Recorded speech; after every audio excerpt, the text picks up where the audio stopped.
Dalam rekaman kamera pemantau atau CCTV terlihat kedua pelaku yang berboncengan sepeda motor langsung merampas kalung emas seorang ibu rumah tangga yang sedang berjalan kaki sambil memegang rak telur.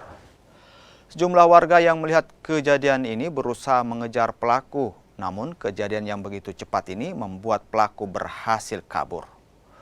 Korban mengaku kalung emas yang dijamret seberat 10 gram dilaporkan ke Polsek Palangga, Kabupaten Goa. Sekitar jam 8 pagi. Jam 8 pagi. Jadi, itu bagaimana kejadiannya? Ibu dari mana ke mana?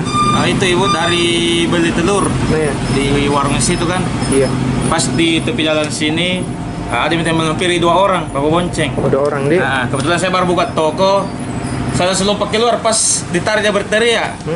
Cuma saya sampai di luar di pinggir jalan sudah jauh karena dia balap dia balap motornya. Itu apa yang diambil itu, Pak? Emas 23 10 gram. 10 gram ya. Itu ibu-ibu ya? Iya.